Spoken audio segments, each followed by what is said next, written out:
Bienvenue à tous dans l'église d'Israël à Chicago et bienvenue à tous ceux qui nous regardent sur Internet. Aujourd'hui, nous allons discuter d'une leçon qui concerne principalement tous ceux qui sont ici et qui viennent continuellement ici. Mais c'est aussi une leçon que vous pouvez enseigner à ceux qui ne respectent pas les commandements de Dieu, qui vont à l'église le dimanche et tout. Pour leur montrer qu'ils sont spirituellement morts. Mais pour avoir un éveil spirituel, vous devez faire quelque chose. Et ce que vous faites, c'est écouter et obéir. Mais les gens ne veulent pas écouter. Et c'est là le problème. Nous allons donc parcourir cette leçon, ce sera principalement dans les écrits de Paul. Nous allons donc beaucoup réviser le Nouveau Testament, afin que nous puissions vous montrer que la loi doit toujours être respectée. Nous allons donc commencer à Osée le 13e chapitre et lire le verset 1. Osée 13 sur 1-2. Lorsqu'Éphraïm parlait, c'était une terreur. Il s'élevait en Israël. Mais il s'est rendu coupable par Baal, et il est mort. Alors maintenant, ce n'était pas qu'il soit mort physiquement. Il est mort spirituellement parce qu'il était coupable d'adorer Baal, qui est un dieu païen. Continuez à lire. Maintenant il continue à pécher. Maintenant, comment pouvez-vous être mort et pécher de plus en plus? C'est parce qu'il ne parlait pas de mort physique. Il faisait référence à la mort spirituelle. Continuez. Ils se font avec leur argent des images en fonte, des idoles de leur invention. Toutes sont l'œuvre des artisans. On dit à leur sujet que ceux qui sacrifient baisent les veaux. Donc ce qu'ils faisaient était de l'idolâtrie. Ils se sont éloignés des commandements et ont commencé à faire ce que fait le monde. Parce que le monde fait la même chose, ils ont leurs propres idoles. Ils ont embrassé le veau et ils font toutes sortes de choses. Mais ils ne servent pas le Seigneur. C'est pourquoi le Seigneur les appelle morts. Ils sont spirituellement morts. Maintenant, allons à l'Apocalypse 3 et commençons à lire au premier verset. Apocalypse 3. Écrit à l'ange de l'église de Sardes. Voici ce que dit celui qui a les 7 esprits de Dieu et les 7 étoiles. Je connais tes œuvres. Je sais que tu passes pour être vivant, et tu es mort. Il a dit, je connais vos œuvres. Mais vous pensez que vous vivez mais vous êtes morts. Et nous avons des gens qui se disent saints. Disent-ils, je suis chrétien. Mais ils sont morts. Et leurs fruits montrent leur mort. Continuez à lire. Sois vigilant, et affermis le reste qui est près de mourir. Car je n'ai pas trouvé tes œuvres parfaites devant mon Dieu.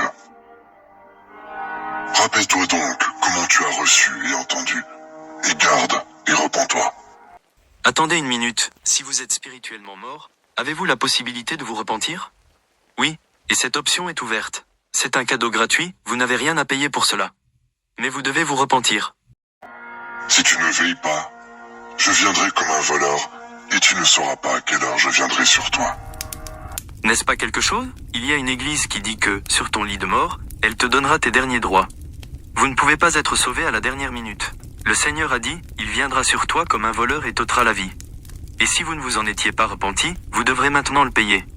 Parce que quand le jour du jugement viendra, quelqu'un devra aller à l'étang de feu. Revenons au Proverbe 21 et au verset 16. Proverbe 21h16. L'homme qui s'écarte du chemin de la sagesse reposera dans l'assemblée des morts. Il appelle toute l'église morte. Si tu veux être sans comprendre, puis rester parmi les morts dans la congrégation. Cela signifie que toute l'église est morte. Maintenant, passons au chapitre 8 de Matthieu. Commençons au verset 19. Un scribe s'approcha et lui dit, « Maître, je te suivrai partout où tu iras. » Jésus lui répondit, « Les renards ont des tanières, et les oiseaux du ciel ont des nids. Mais le Fils de l'homme n'a pas où reposer sa tête. » N'est-ce pas quelque chose? Mais certains pasteurs disent que Jésus vivait dans un château. Il vient de vous le dire. Le renard a un terrier, les oiseaux ont un nid, mais le Fils de l'homme n'a pas de maison. C'est donc juste un autre mensonge que je voulais porter à votre conscience. Continuons. Un autre d'entre les disciples lui dit, « Seigneur, permets-moi d'abord d'aller ensevelir mon père. » Mais Jésus lui répondit, « Suis-moi, et laisse les morts ensevelir leurs morts. » N'est-ce pas quelque chose? Maintenant, cela concerne les morts physiques. Je sais que vous avez tous assisté à des funérailles et ils croient toujours que la personne est maintenant au paradis. Ils ne disent rien sur le jugement, ils ne disent rien sur l'adhésion à la loi de Dieu. Mais ils diront quand même que la personne est au paradis. Pourquoi aller à l'église le dimanche? Tu arriveras au paradis de toute façon. N'est-ce pas vrai? C'est aussi simple que ça. Passons maintenant à Romains 8e chapitre. Parce que si j'avais su que je n'étais pas obligé d'adhérer à aucune loi, j'aurais été dans ces rues. Cela aurait donné toutes sortes de mandats d'arrêt contre moi. Parce que si je dois le faire, je le ferai correctement. Romains 8 et verset 1. Romains 8. Il n'y a donc maintenant aucune condamnation pour ceux qui sont en Jésus-Christ. En effet, la loi de l'esprit de vie en Jésus-Christ m'a affranchi de la loi du péché et de la mort. Et c'est aussi simple que cela. Parce que, lorsque vous avez un état d'esprit spirituel, vous ne serez pas contrôlé par votre chair. Vous vivrez selon l'esprit, qui est sa loi. Passons au verset 10. Et si le Christ est en vous, le corps, il est vrai, est mort à cause du péché, mais l'esprit est vie à cause de la justice. N'est-ce pas quelque chose? Pour que tu sois juste, tu dois faire quoi? Suivez les lois de Dieu. C'est aussi simple que cela. Apocalypse, chapitre 22. Maintenant, si j'étais l'un de ces dimanches chrétiens, j'interrogerais mon pasteur. Parce que, tous ces dimanches que vous avez adorés dans votre église, et votre pasteur ne vous a jamais dit que vous pouviez aller en enfer et que vous étiez spirituellement mort. Commençons la lecture au verset 12. Voici, je viens bientôt, et ma rétribution est avec moi, pour rendre à chacun selon ce qu'est son œuvre. Attends une minute. Je pensais que nous recevrions notre récompense à notre mort. A-t-il dit tous les hommes? Cela inclut les femmes, parce que l'homme est l'espèce. Mais il a dit que sa récompense est avec lui. Continuons. Je suis l'alpha et l'oméga, le premier et le dernier, le commencement et la fin. Heureux ceux qui lavent leurs robes, afin d'avoir droit à l'arbre de vie, et d'entrer par les portes dans la ville. Vous avez tous entendu parler de ces portes nacrées. L'arbre de vie, c'est Jésus. Mais il a dit ici, bienheureux sont ceux qui pratiquent ses commandements. Cela signifie que vous ne violez pas ses commandements. Alors, vous pourrez entrer dans le royaume. Mais, si vous êtes spirituellement mort, pensez-vous que vous allez vous en sortir? Cela n'arrivera pas. Maintenant, allons au chapitre 7 de Romains et commençons à lire au verset 12. La loi donc est sainte, et le commandement est saint, juste et bon. Maintenant, est-ce que Paul dit cela? Dit-il, la loi est sainte, les commandements sont saints, justes et bons. Vous voyez, avec les écrits de Paul, les gens tordent les choses jusqu'à leur propre destruction. C'est même ce que disait Pierre. Parce que Paul disait des choses comme mon corps pécheur. Mais nous avons tous un corps pécheur parce qu'il peut encore pécher. Mais il dit que les commandements sont justes et bons. Continuez. Ce qui est bon a-t-il donc été pour moi une cause de mort? Loin de là. Mais c'est le péché, afin qu'il se manifestât comme péché, en me donnant la mort par ce qui est bon, et que par le commandement, il devint condamnable au plus haut point. Nous savons en effet que la loi est spirituelle, mais moi, je suis charnel, vendu au péché. Alors il a dit quoi? La loi est spirituelle, mais nous sommes vendus au péché, parce que nous avons ce corps de chair. Ça peut tourner à tout moment. Mais si vous tombez, vous feriez mieux de vous relever, de vous repentir et de vous remettre sur la bonne voie. Maintenant, allons à Hébreux 8 et commençons à lire au verset 7.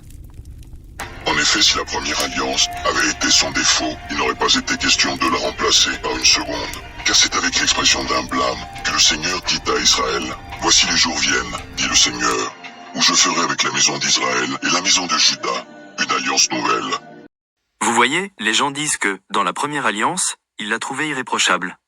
Alors les gens croient qu'il s'est débarrassé des commandements. Mais il ne s'est pas débarrassé des commandements. Il vient de conclure une nouvelle alliance avec le peuple. Continuez. Non comme l'alliance que je traitais avec leur père, le jour où je les saisis par la main pour les faire sortir du pays d'Égypte, car ils n'ont pas persévéré dans mon alliance. Vous voyez, ce sont eux les fautifs. Parce que ce sont eux qui se sont éloignés et n'ont pas exécuté les commandements que Dieu leur avait donnés.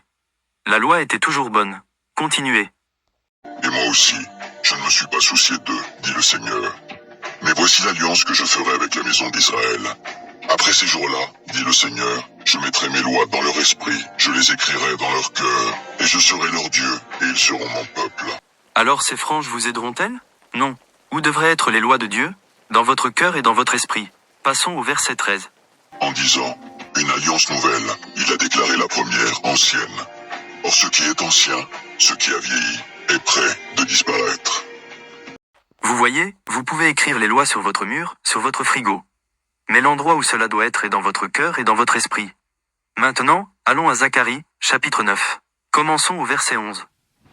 Zacharie 9:11. Et pour toi, à cause de ton alliance scellée par le sang, je retirerai tes captifs de la fosse où il n'y a pas d'eau. De quel genre de fosse s'agit-il, là où il n'y a pas d'eau? Cela signifie que vous êtes spirituellement mort. Maintenant, allons au chapitre 8 de Romains et nous commencerons au verset 3. Car, chose impossible à la loi, parce que la chair la rendait sans force, Dieu a condamné le péché dans la chair. Maintenant, à quelle loi fait-il référence? La loi sacrificielle. Continuez. en envoyant, à cause du péché, son propre Fils dans une chair semblable à celle du péché. Maintenant, s'il a condamné le péché dans la chair, pouvez-vous quand même pécher? Tu ne peux pas le faire. Maintenant, passons à Deutéronome 4 et au verset 1. Parce que rappelez-vous, Paul a dit, « La loi est juste et bonne. Ce sont les gens qui s'en éloignent et c'est ainsi qu'ils deviennent spirituellement morts. » Deutéronome 4 sur 1-2. Maintenant, Israël, écoute les lois et les ordonnances que je vous enseigne. Mettez-les en pratique, afin que vous viviez, et que vous entriez en possession du pays que vous donne l'Éternel, le Dieu de vos pères. Vous n'ajoutez rien à ce que je vous prescris, et vous n'en retrancherez rien. Mais vous observerez les commandements de l'Éternel, votre Dieu, tels que je vous les prescris. Beaucoup de ces nouvelles églises ont élaboré leurs propres lois. Genre, tu ne peux pas fumer. Il est vrai que fumer n'est pas bon, mais cela n'enfreint pas la loi. Et puis ils vous le disent. Tu ne peux pas boire. Mais le premier miracle que Jésus a fait a été de transformer l'eau en vin. Le bon vin. Alors arrêtez de mentir aux gens et enseignez-leur simplement les lois de Dieu. Passons au verset 5. Voici, je vous ai enseigné des lois et des ordonnances, comme l'Éternel, mon Dieu, me l'a commandé. Alors, sont-ce les lois de Moïse? Non, ce sont les lois de Dieu qu'il a données à Moïse. Continuez. Afin que vous les mettiez en pratique dans le pays dont vous allez prendre possession. Vous les observerez et vous les mettrez en pratique, car ce sera là votre sagesse et votre intelligence aux yeux des peuples, qui entendront parler de toutes ces lois et qui diront, Maintenant, vous pouvez être de la même manière, parce que tu es la représentation du Seigneur. Parfois, à mon travail, les gens me demandaient si je pouvais participer aux activités des vacances. Je leur dis, je ne fête pas ce Noël païen. Disent-ils, waouh, c'est un homme qui respecte les commandements. Je me souviens que je portais une cravate verte au travail un jour. C'était en décembre. Quelqu'un a dit l'être. Marlon, tu dois être dans l'esprit de Noël. Lui dit-on, de quoi parles-tu? Je ne célèbre pas Noël païen. Mais il vous regarde comme exemple. Et quand vous avez l'occasion de leur apprendre, faites-le. Ma femme n'aime pas ça, mais si l'occasion le fait. Je me souviens qu'un jour, j'ai parlé à cet homme et je l'ai sévèrement réprimandé. Je me sentais tellement mal après la conversation que nous avons eue. Dit la personne à côté de lui. Que penses-tu de ce que Marlon a dit? Répondit l'homme. Je veux en savoir plus. Alors lorsque vous avez l'opportunité d'enseigner, profitez-en. Réfléchissez d'abord à votre situation, puis profitez-en. Continuez. cette grande nation est un peuple absolument sage et intelligent. Quelle est, en effet, la grande nation qui est des dieux aussi proches que l'Éternel, notre Dieu, l'est de nous toutes les fois que nous l'invoquons? Et quelle est la grande nation qui est des lois et des ordonnances justes, comme toute cette loi que je vous présente aujourd'hui? Attendez, il a dit ces lois, c'est quoi? Juste. Donc si vous respectez ces lois, qu'est-ce que cela fera de vous? Tu seras juste. Maintenant, allons à Proverbe 15 et lisons le verset 33. Proverbe 15h33. La crainte de l'Éternel enseigne la sagesse, et l'humilité précède la gloire. N'est-ce pas quelque chose? Il dit, pour que vous ayez la sagesse et l'instruction, vous devez d'abord craindre le Seigneur. Parce que vous devez savoir quelle sera votre récompense à la fin. Mais si vous pensez pouvoir déjouer le Seigneur, alors vous ne le craignez pas. Mais ces lois vous feront vous détourner de vos anciennes voies, et vous découvrirez ce qui peut vous donner le salut pour vous amener au royaume. Ok, allons lire Romains 6 et commençons au verset 1. C'est là que la plupart des pasteurs du dimanche comme vous lisent. Mais ils ne lisent pas les Écritures dont ils ont besoin. Ils aiment sauter certaines parties. Mais nous y irons directement. Lisons. Romains 6. Que dirons-nous donc? Demeurerions-nous dans le péché afin que la grâce abonde?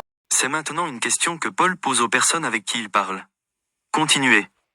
Loin de là, nous qui sommes morts au péché, comment vivrions-nous encore dans le péché? Ignorez-vous que nous tous qui avons été baptisés en Jésus-Christ, c'est en sa mort que nous avons été baptisés. Nous avons donc été ensevelis avec lui, par le baptême, en sa mort, afin que, comme Christ est ressuscité des morts par la gloire du Père, de même nous aussi, nous marchions en nouveauté de vie. Cela signifie qu'une fois que vous êtes baptisé, tous vos péchés passés ont été effacés. Et alors, à ce moment-là, vous marcherez dans une nouveauté de vie. Un nouveau record propre. Continuez. En effet, si nous sommes devenus une même plante avec lui par la conformité à sa mort, nous le serons aussi par la conformité à sa résurrection, sachant que notre vieil homme a été crucifié avec lui, afin que le corps du péché fût détruit, pour que nous ne soyons plus esclaves du péché. En d'autres termes, vous devez détruire votre vieux corps pécheur. C'était déjà mort, mais maintenant tu vas découvrir la vérité. Continuez. Car celui qui est mort est libre du péché. Vous voyez, c'est ce qui cause une certaine confusion chez certaines personnes. Parce qu'ils pensent, eh bien, je me suis fait baptiser, donc je n'ai plus de péché. Je suis sous la grâce maintenant.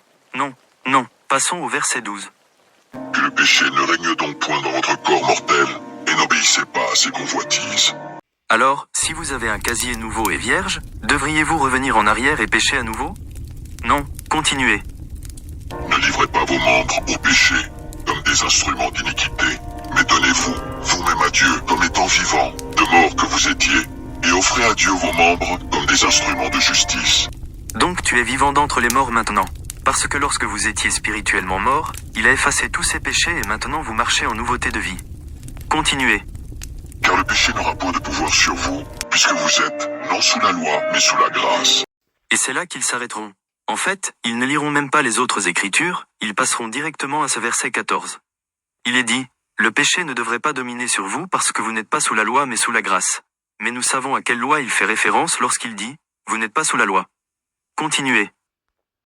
Quoi donc, pécherions-nous parce que nous sommes, non sous la loi, mais sous la grâce? Loin de là. Ils ne liront pas ce verset. Et c'est aussi simple que cela. Continuez. Ne savez-vous pas qu'en vous livrant à quelqu'un comme esclave pour lui obéir, vous êtes esclave de celui à qui vous obéissez, soit du péché qui conduit à la mort, soit de l'obéissance qui conduit à la justice. C'est le choix que nous devons faire. La mort spirituelle ou la justice. Parce que vous paierez pour ce que vous faites. Passons au verset 23. Car la fin de ces choses, c'est la mort. Et maintenant, étant affranchi du péché, et devenu esclave de Dieu, vous avez fait pour fruit la sainteté et pour fin la vie éternelle. Car le salaire du péché, c'est la mort, mais le don gratuit de Dieu, c'est la vie éternelle en Jésus-Christ, notre Seigneur. Est-ce que c'est Paul qui dit cela? On pourrait penser que s'ils lisaient Romains, ils auraient compris cela.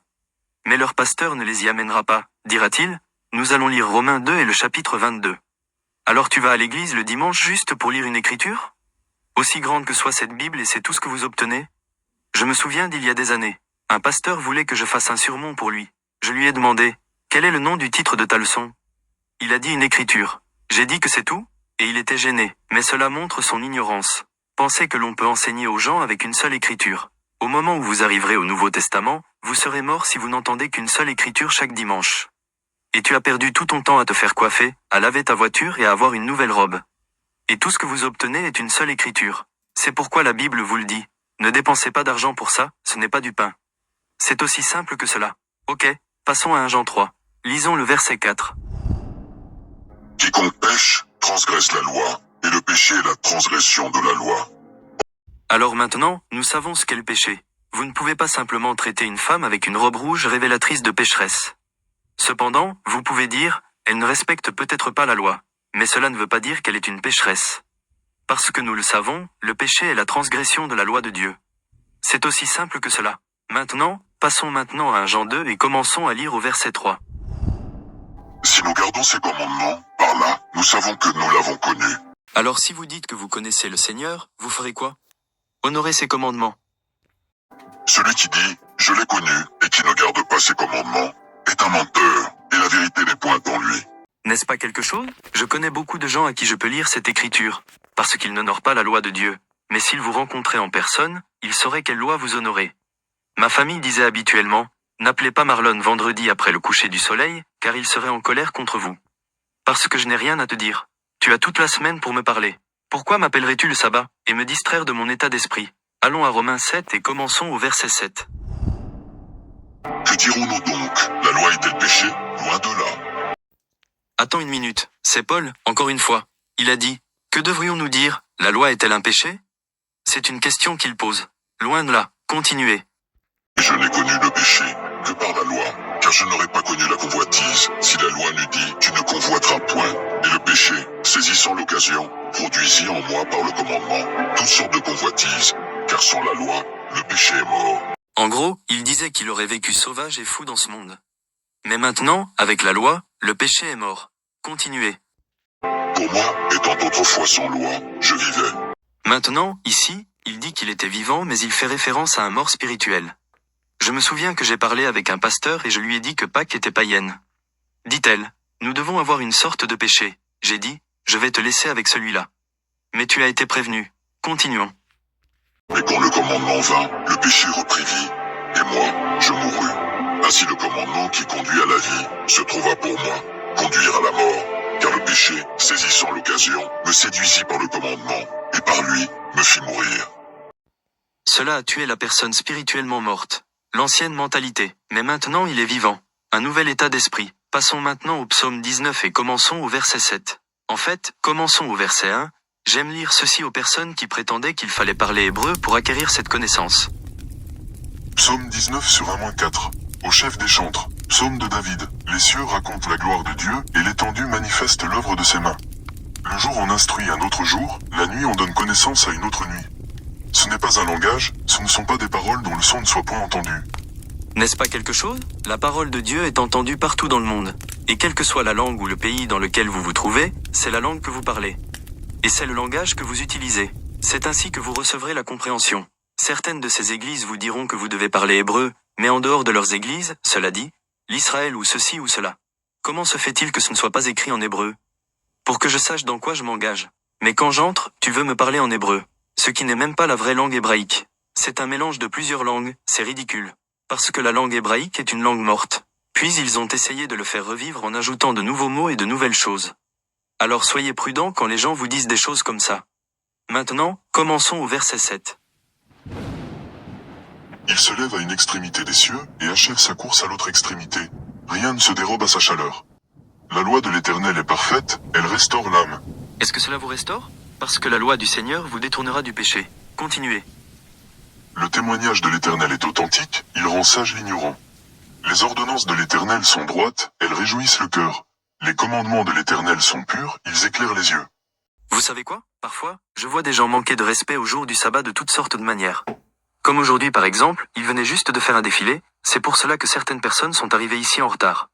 Ils aiment toujours faire ces choses le samedi. Je vois toutes ces choses, mais la plupart des gens s'en moquent. Ils recherchent juste la fête, les récompenses et toutes sortes de choses.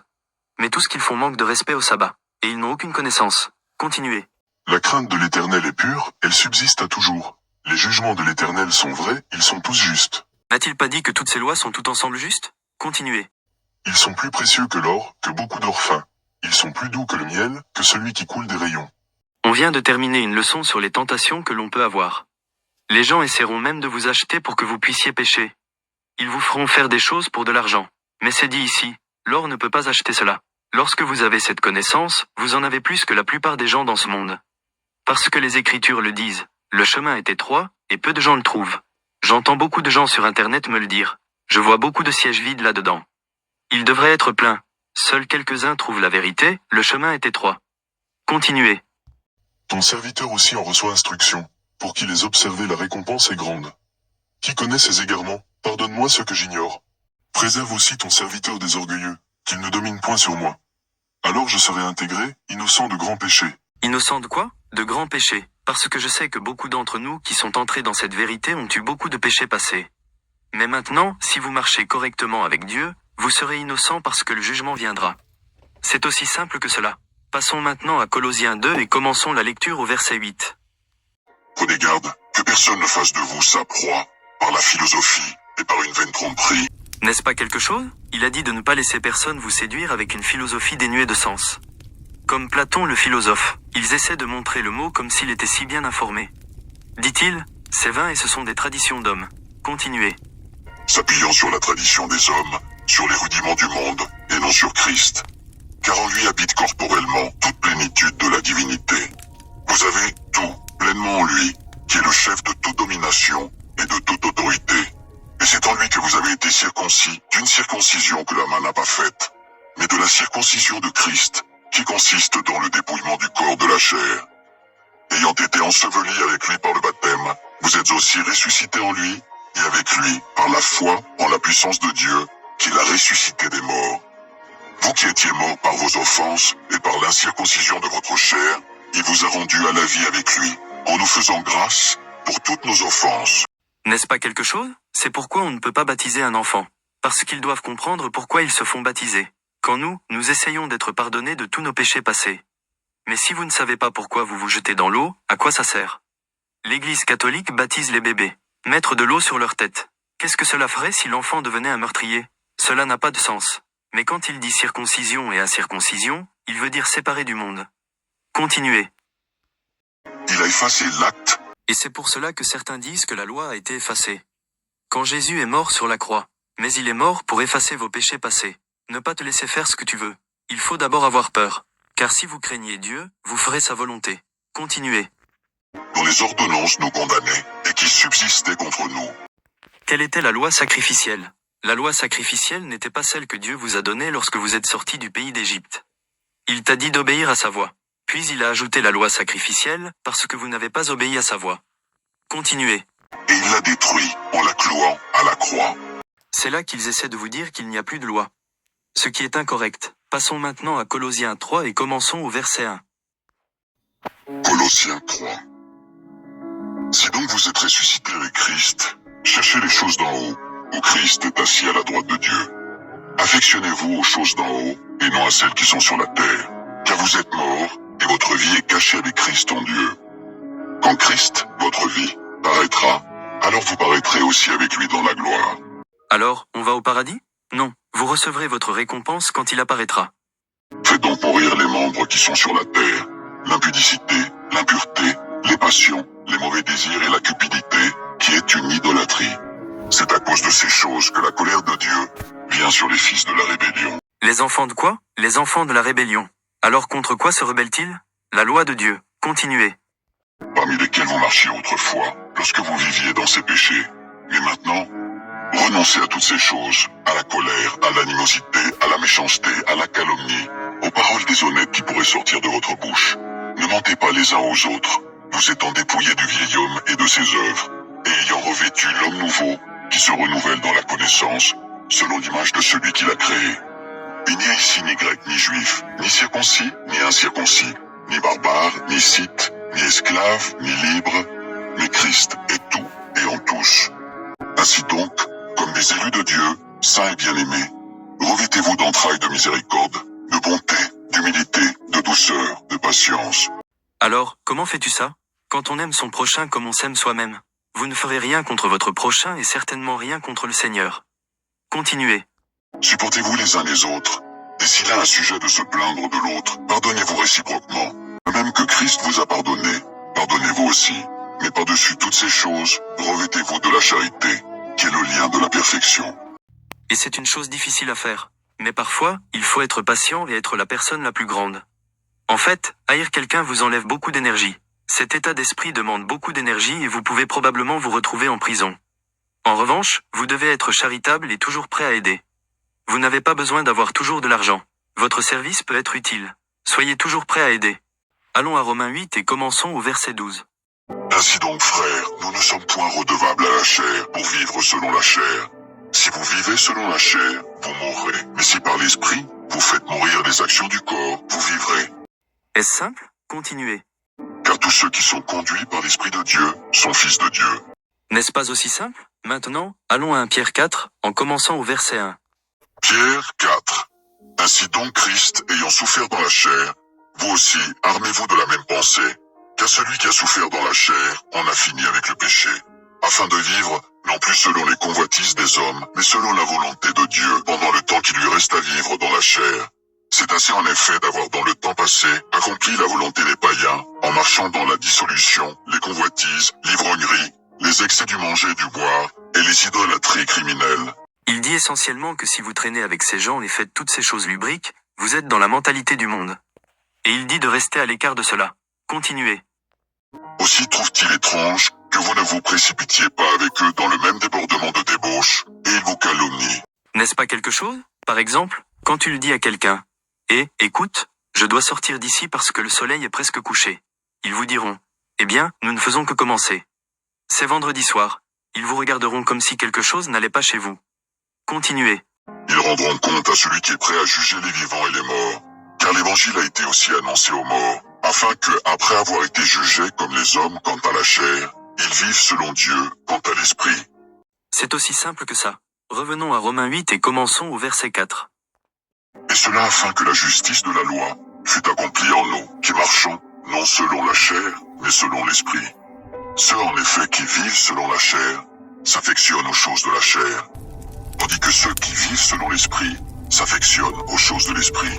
Et l'affection de la chair, c'est la mort, tandis que l'affection de l'esprit, c'est la vie et la paix, car l'affection de la chair est l'inimitié contre Dieu.